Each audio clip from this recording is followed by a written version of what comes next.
حبیب مدنی اللہ اللہ اللہ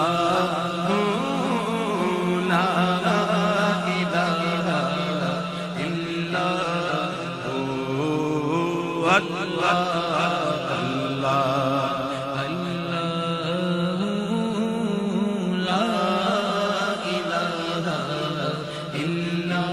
اللہ صلی علی رسولہ الکریم اما بعد فاعوذ باللہ من الشیطان الرجیم بسم اللہ الرحمن الرحیم ان اللہ وملائکتہ یصلون علی النبی یا ایہا الذین آمنوا صلوا علیہ وسلموا تسلیما الصلاۃ والسلام علیک یا رسول اللہ وعلی آلک واصحابک یا سیدی یا حبیب اللہ۔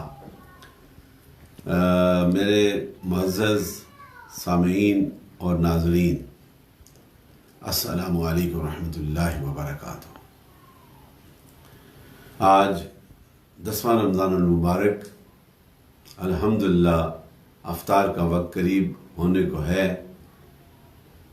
اس رب کائنات کا میں جتنا شکر ادا کروں اتنا کم ہے کہ اپنے محبوب نبی کی وساطت سے، ان کے کرم کے صدقے یہ رمضان المبارک کی مبارک گھڑیاں اور یہ رحمتوں سے لدے ہوئے لمحات الحمدللہ میسر آ رہے ہیں۔ اور آج 10واں رمضان المبارک کا افطار کا وقت قریب ہے، اور میں سلام پیش کرتا ہوں اپنے تمام ویورز کو، ان تمام عاشقان رسول کو جو الحمدللہ 10ویں روزے لگاتار افطار سے پہلے شارٹ ٹائم کے لیے تھوڑا سا میں حاضر ہوتا ہوں۔ آپ سنتے ہیں، میں اپنی کوشش سے بیان کرنے کی کوشش کرتا ہوں۔ یہ نظر کرم ہے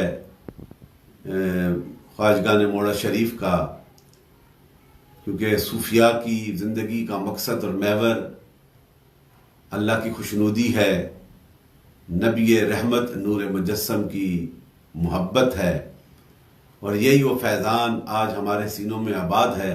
تو ان صوفیاء کاملین کی روحانی تصرفات کا بے پناہ فیضان ہے الحمدللہ۔ کیونکہ وقت کم ہوتا ہے، لمبی گفتگو یا کسی ایک بات پہ تمہید نہیں باندھی جاتی، کیونکہ آج 10 رمضان المبارک اس پاک ہستی کا میں اپنے اس محدود علم کے حوالے سے اپنی عقیدت کا اظہار کرنا چاہتا ہوں، جن کی نسبت سے ابتدائی دور پہ اسلام، the beginning times of the Islam and the beginning time Meccan times، اس وقت ان کا ساتھ، ان کی رفاقت حضور آقا مدنی تاجدار نور مجسم کائنات کے والی کے ساتھ اسلام کے لیے، اسلام کی عظمت اور اشاعت کے لیے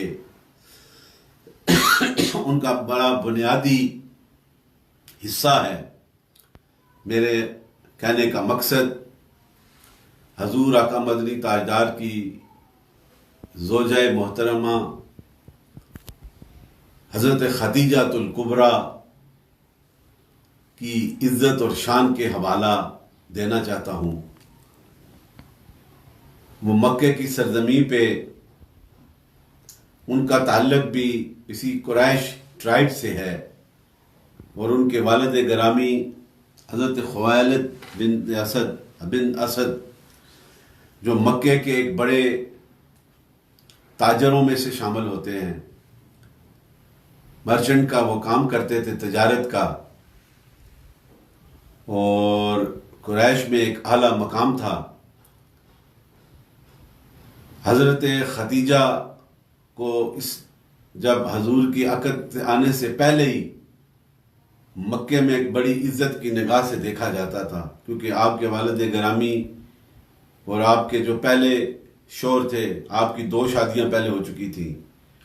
ایک جنگ میں آپ کے والد اور آپ کے جو شوہر فوت ہو گئے، جنگ میں لڑتے ہوئے ہلاک ہو گئے، تو آپ پہ ساری وہ جتنی ان کی ٹرائبز کی اور ان کی مرچنٹ کی، ان کی تجارت ساری انہی کے ہاتھ میں تھی. تو ایک باعزت خاتون تھی اور قریش میں انہیں پرنسس کا خطاب دیا گیا تھا. آپ بڑی جو ہے وہ خدا پرست اور غریبوں کی خدمت کرنے والی، اور ان کی تجارت جو تھی موسٹلی، آپ کی جو ولادت ہے وہ 555 AD ہے اور آپ نے 65 ایئرز تقریباً عمر پائی ہے.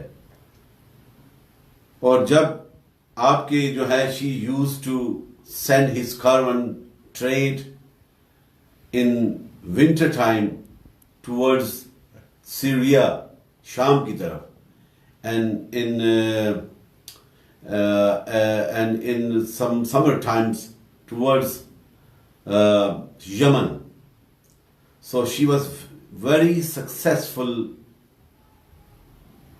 woman in business, and everyone knows in Makkah, and very respectable lady among all the traders.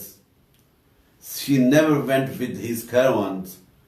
She just sent to his employees to just went to different directions to get business over there, and she was very successful. اور یہ انعام حضرت ختیجہ کو آپ کی بڑی عزت اور احترام کی نگاہ سے مکہ والے تمام ٹرائبز دیکھتے تھے، اور ہر ایک کی خواہش تھی کہ آپ کے ساتھ عقد ہو. لیکن میرے رب کی معیشت سی اس میں، اس کی رضا تھی. جب حضور آقا مدنی تاجدار نور مجسم کائنات کے والی کی عمر پاک 25 برس ہوئی اور آپ کے کریکٹر سے مکہ کا ہر بندہ متعارف تھا، اور اس وقت آپ کو صادق اور آمین کے لقب سے ہر کوئی کہتا تھا. یہ حضور کی بعثت سے پہلے کا وہ مقام ہے میرے آقا کا، یہ شان ہے میرے آقا کی عمر پاک کا، ایک ایک لمحہ سراپا رحمت اور برکت والا. تو ہر ایک کی زبان پہ صادق اور آمین کا جو لفظ آتا تھا تو جو شخصیت سامنے آتی تھی وہ میرے اور آپ کے آقا حضرت محمد مصطفیٰ صلی اللہ علیہ وسلم کی. تو جب حضرت خدیجہ تک یہ خبر گئی تو انہوں نے اس چیز کا اظہار کیا، اپنے رائے اپنے طریقے سے مختلف مخبروں سے یہ پتہ کیا. جب پتہ چلا کہ وہ اتنا صادق ہے اور اتنا امین ہے، حسن و جمال کا پہکر ہے، تو انہوں نے اپنے غلام سے پیغام پہنچایا کہ میں یہ جو سفر ہے تجارت کا، اس میں آپ کو اس کا لیڈر اور اس کا جو ہے سارا انچارج بنا کے بھیجنا چاہتی ہوں، اور جو منافع ہوگا اس سے دگنا آپ کو دیں گے. تو حضور نے حضرت ابو طالب سے مشورہ کرنے کے بعد اس جو ہے اسائنمنٹ کو قبول کر لیا اور آپ نے سفر کیا. اور مغیرہ جو غلام تھا حضرت ختیجہ کا وہ ساتھ تھا. وہ جو راستے میں جو حالات دیکھے اس نے وہ دیکھتا جا رہا تھا اور نوٹ کرتا جا رہا تھا اپنے دل پہ. اور پھر تجارت ہوئی، اتنی زیادہ نفع ہو کہ پہلے سے زیادہ 2 گنا زیادہ منافع ہوا. اور جب واپس آئے اور سارا حساب کر کے حضور نے دیا تو آپ کے اس کریکٹر سے اتنا متاثر ہوئی جو آپ کے غلام نے سنایا کہ اتنے حسن و جمال والا اور اتنے اخلاق والا اور اتنے کردار والا میں نے شخص نہیں دیکھا. تو آپ کے دل میں یہ امنگ پیدا ہوئی اور آپ نے حضور سے عقد کا پیغام پہنچایا، نکاح کا. تو جب آپ کے پاس آیا تو آپ نے اپنے چچا حضرت ابو طالب حضرت حمزہ کے ساتھ مشورہ کے بعد آپ نے رضامندی کا اظہار کیا، اور المختصر کہ آپ کا نکاح جو حضرت ختیجہ الکبریٰ کے ساتھ، اس وقت حضرت ختیجہ کی عمر پاک she was 40 years and the Prophet Muhammad صلی اللہ علیہ وسلم was at that time 25 years old. حضور نے قبول کیا اور حضرت خدیجہ کی خوشی کا عالم تھا کہ کائنات کی ساری رحمتیں اور خوشیاں ان کے دامن میں آ گئیں. اور پھر اس دن سے لے کر آخری سانس تک اسلام اور حضور کی وفاداری میں زندگی گزاری، حضور کی خدمت میں گزاری، اور اپنا سارا مال جتنا بھی تھا وہ حضور جہاں جہاں ضرورت ہوتی حضور کے وساطت سے وہ تقسیم کرتی رہتی. اور پھر جب وہ وقت آیا جب حضور نے نبوت کا اعلان کیا، اور جب پہلی وحی جو ہے حضور پہ نازل ہوئی اور حضور آقا مدنی تاجدار جو ہے غار حرا میں چلے جاتے تھے، آپ کھانا لے کے جاتی رہتی تھی، اور پھر جب آپ نے آئے اس وقت کپ کپی کا عالم تھا اور عجیب کیفیت تھی سرکار کے جسم پاک کی، آپ نے چادر اوڑھی اور کہا کہ اس طرح، تو آپ نے کہا، حضرت خدیجہ نے آپ کے اس بات پہ عمل کیا اور کہا کہ برحق یہ رب کا پیغام لانے والا یہ فرشتہ جو پہلے نبیوں میں آتا رہا، وہی فرشتہ ہے جو آپ پہ پیغام لے کے آیا ہے، اور آپ اللہ کے سچے نبی ہیں۔ اور پھر جب یہ سلسلہ جاری ہوا اور جب حکم اعلان ہوا تو سب سے پہلے جس نے ایمان قبول کیا، حضور کی غلامی کو قبول کیا اور دین اسلام کو قبول کیا، وہ پہلی ہستی حضرت خدیجہ الکبریٰ ہیں، جنہوں نے اسلام کو قبول کیا، اور آپ کو مدرز آف بلیورز بھی کہتے ہیں، مدرز آف بلیورز، یہ شان ہے۔ اور وہ پہلی وہ نیک صورت اور پاک دامن بی بی ہیں جنہوں نے اسلام کو قبول کیا۔ پھر اس کے بعد مکہ والوں نے جو بھی ظلم کیے، تکالیف دی، اس ساری تکالیف میں حضرت خدیجہ الکبریٰ جو ہیں شانہ بشانہ حضور کے ساتھ رہی، اپنا سارا مال دے دیا۔ 2 سال سے زیادہ عرصہ شیب ابی طالب میں وہ جو مکہ والوں نے ساروں نے جو ہے آپ کے ساتھ بائیکاٹ کر کے آپ کو شیب ابی طالب کی گھاٹی میں محصور کر دیا، اس مشکل گھڑیوں میں بھی حضرت خدیجہ الکبریٰ حضور کے ساتھ ثابت قدم رہی اور اپنا سارا مال لٹا کے پرواہ نہ کی، فاقوں کو قبول کر لیا، پتے کھانے قبول کر لیے، لیکن دامن مصطفیٰ کو نہ چھوڑا۔ یہ شان تھی حضرت خدیجہ الکبریٰ کی۔ اور جب آپ حرا میں حضور جاتے نا، پڑھتے رہتے، عبادت کرتے، آپ کھانا لے کے آتی، اور یہ حدیث پاک ہے، اور یہ واحد ایک حضور کی وہ پاک دامن بیوی جس کو رب کائنات نے ڈائریکٹ جو ہے حضور کو یہ سلام پیش کیا ہے، حضرت خدیجہ الکبریٰ کو، یہ شان بھی حضرت خدیجہ الکبریٰ کو ملی۔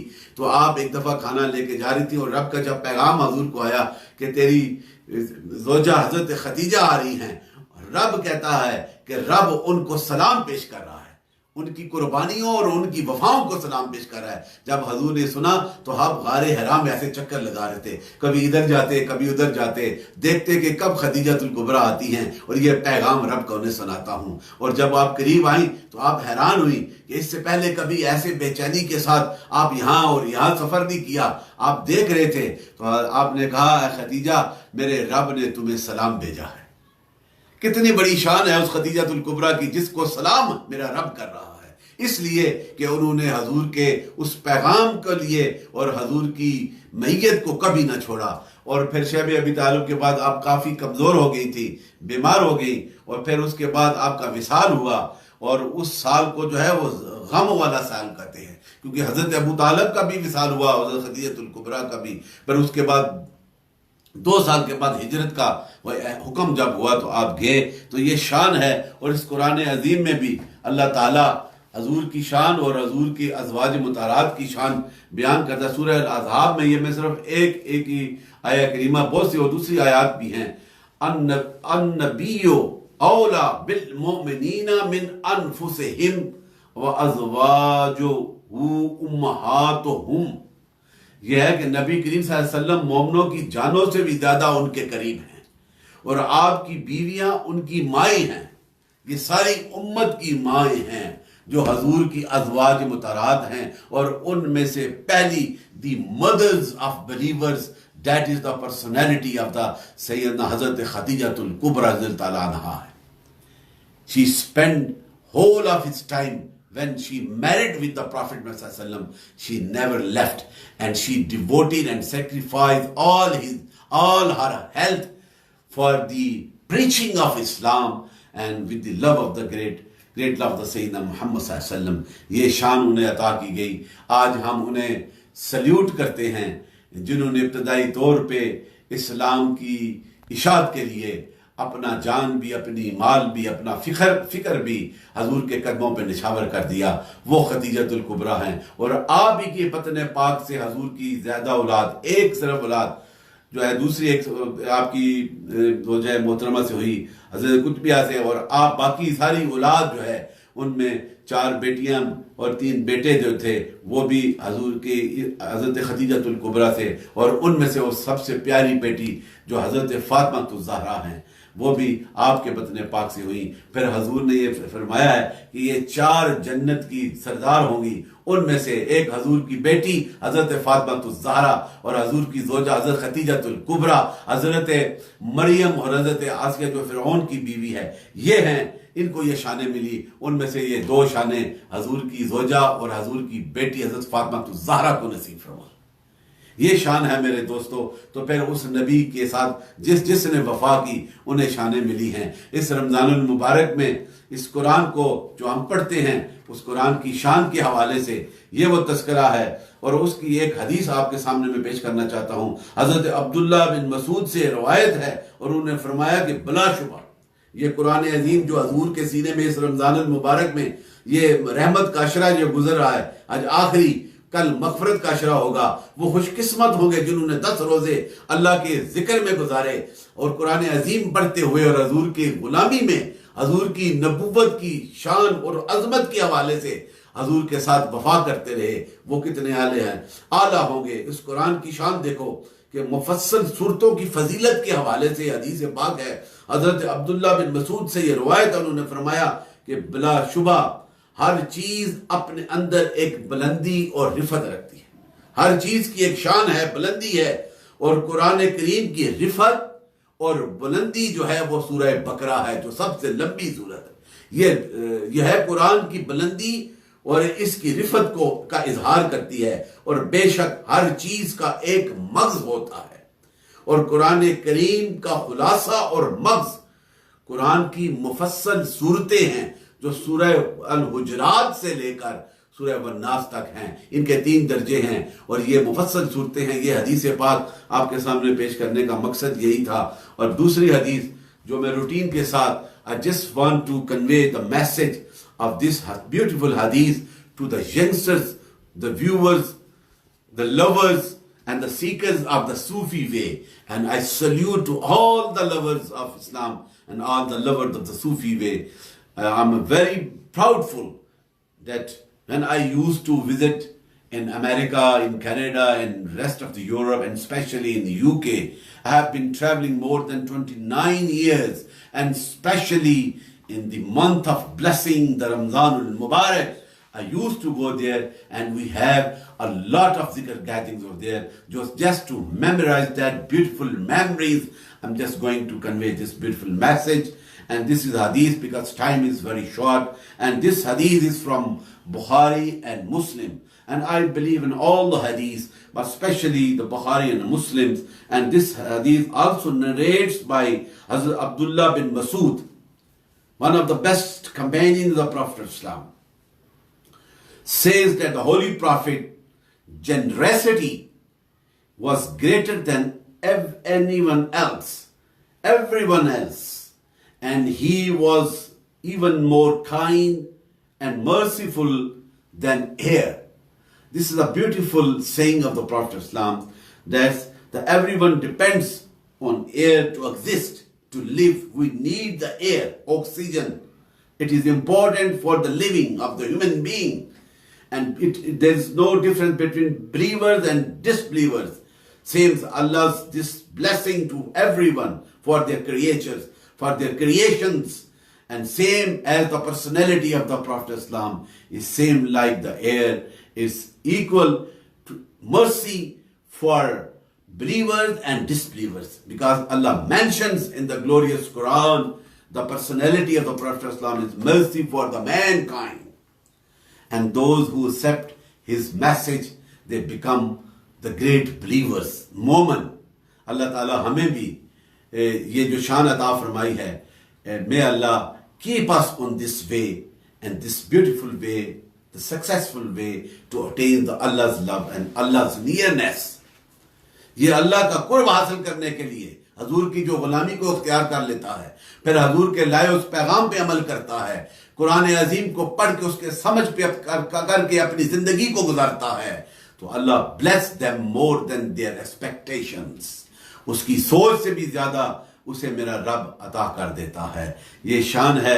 اور آج اور بھی میں نے 2 حدیثیں سنانی تھی، لیکن آج میں اس لیے اس پہ موقوف کرتا ہوں کہ نماز کا وقت بھی قریب اور افطار کا وقت بھی قریب آ رہا ہے. اللہ تعالی ہم سب کی حاضریاں قبول فرمائے اور ہمیں اس دین حق پہ چلنے کی توفیق عطا فرمائے. اور پھر اس رمضان المبارک کی برکتوں کے ساتھ ساتھ میں اپنے تمام ویورز کو اور جاننے والوں کو، عاشقان رسول کو یہ پیغام دیتا ہوں کہ آپ اپنے اپنی کوششوں کے مطابق ہر محفل میں یہ آواز کو ضرور بلند کریں کہ ہمارا تعلق حضور آقا مدنی تاجدار کی غلامی ہے. جو حضور کا غلام ہوتا ہے اسے ہی یہ خوشبو کا فیضان عطا ہوتا ہے. اور ایک اور حدیث اسی آیہ کریمہ جو میں نے پڑھی تھی اس کے حوالے سے یہ میں نے رکھی تھی، اب میرے ذہن سے نہ نکل جائے، کہ یہ خوبصورت حدیث پاک حضرت سعد سے فرماتے ہیں کہ آپ فرماتے ہیں کہ یعنی جو شخص اپنے آپ کو حضور کا غلام نہ سمجھے، یہ ڈکلیئر نہ کرے کہ میں حضور کا غلام نہیں ہوں، اور اپنے تمام حالات میں every aspect of his life اپنے آپ پر حضور کی حکمرانی تسلیم نہ کرے، don't consider as the leader in every aspect of your life.